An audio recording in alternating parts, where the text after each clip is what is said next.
Hi, and welcome to this lesson on how to read sheet music. I'm going to go through the very basic things. So this is a lesson for those who don't have a clue and for those who are unsecure about certain basic things. I'll start by teaching you where the notes are located on the sheets and on the piano and what the key names are.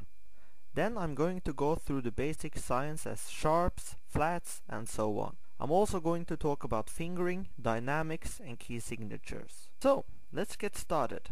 What you're looking at here is the basic staff. You got the treble clef that basically is meant for the right hand and the bass clef that is meant for the left hand. But this rule can be broken, of course, but usually not in a beginner piece. In the middle of this staff, see the middle C. On the far right is the C above the middle C, and on the far left is the C below the middle C.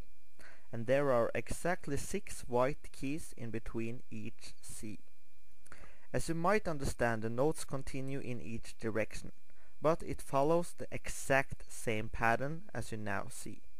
This is something you'll get better and better at once you use it.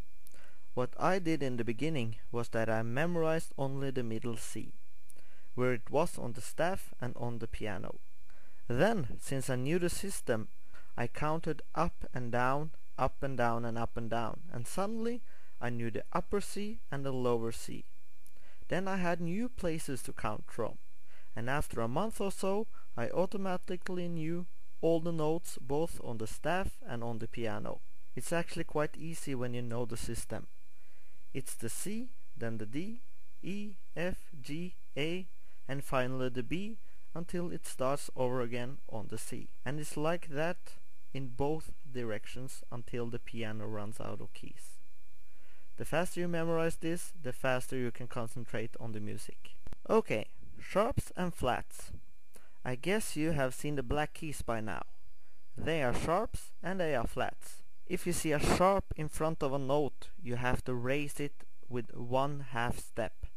And if you see a flat in front of a note, you have to lower that note with 1/2 step.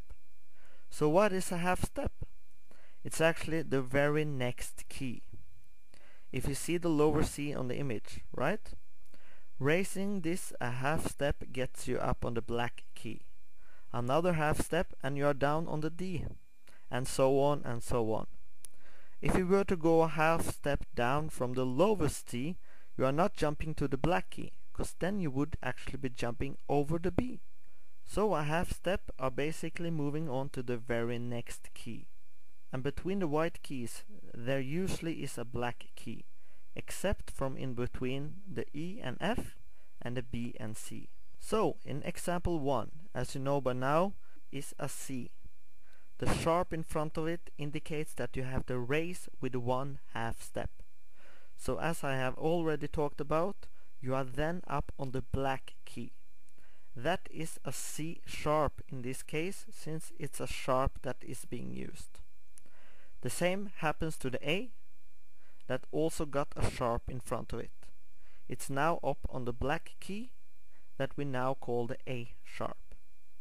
Then on to the 2 flats that you see. On the first E on the staff, you got a flat sign in front of it. This will then lower it down to the black key, that we now call E flat.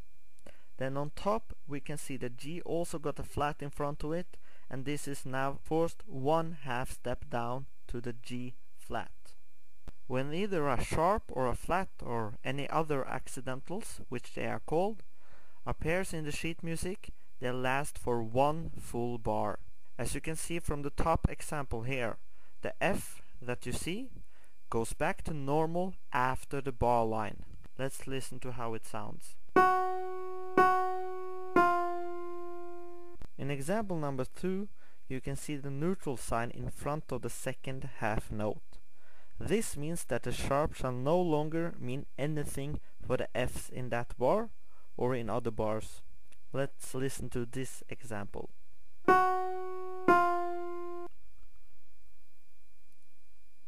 So, moving on. Our hands got a number attached to it. As you can see from the picture, the thumbs are both number 1 and the pinkies are both number 5. I guess this doesn't need any further explanation. But now you can see why this is a good thing though. In the marked place you can see numbers. This is actually the C major scale. The numbers are in this case the right way to play the C major scale. In regular sheet music they are often used as suggestions on how to use your fingers, especially when the fingering isn't obvious. To play this you start with your thumb, then you use your index finger, then the middle finger, before you have to tuck your thumb underneath to place it on the F, and then continue like it's written. Same procedure on the way down. Then it would sound something like this. These are the basic notes and the basic rests you will see when you read sheet music. When the time signature is 4/4, a whole note lasts for a full bar, as you can see from the first example. You can fit 2 half notes in a bar, 4 quarter notes, 8 eighth notes, 16 16 notes, and so on. The same goes for rests. This is how bar 1 would sound like.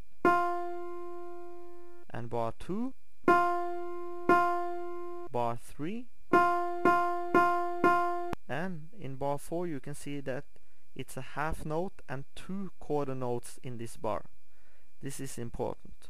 The half note is played and held for the first half of the bar, and then the quarter notes are played as they are and completing the bar. I'll give you an example for this bar as well. And then bar 5, that also consists of different notes, and so on. The tie means that you are going to hold the note as if it was both notes, if that made any sense. I'll give you an example, and this is not how to play this example. But this is the way to play it.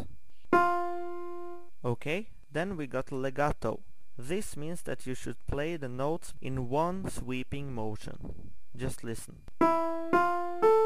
And then we got the staccato, that is the opposite of legato. You are now going to jump on the keys like this. Just hear the difference. Then we got the glissando. This is when you slide from the first note and all the way to the last note like this.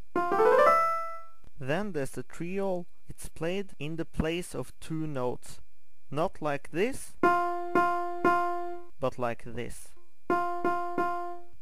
The note you see here with a dot after it lasting for itself and added half of itself. This quarter note is now a quarter and a half note. In the next example you can see this little duck sign, and this means that you're going to accent the note it's written above, like this. In the next example you can see there are 2 dotted lines on each side of some notes. This means that everything in between these lines are going to repeat 1 time unless a number is given. After you have repeated 1 time, you are going to continue the piece as normal. I'm not gonna talk a lot about the dynamics. Just pause the video at this picture and you can see the basic dynamic signs. So, the key signatures.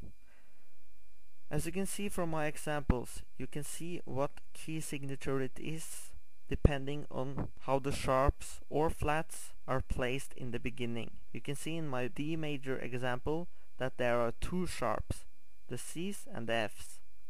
This means that every C and F in this piece are automatically sharped. In the E major example you can see there are 4 sharps. Every C, D, F and G's are automatically sharped. What notes that are sharped or flatted depends on what key the piece is written in. So when you start a piece, look at this place to find out what key the piece is written in. So finally, I'll just say that this is a lot easier than it might look like. Practice and dedication, and this will be easy in no time. Hope this helps, and please let me know. Comments and rates make me happy, like a sharp. No comments and no rates make me silly, like a flat. And I'll promise you I won't stay neutral if you subscribe to my channel. So, goodbye.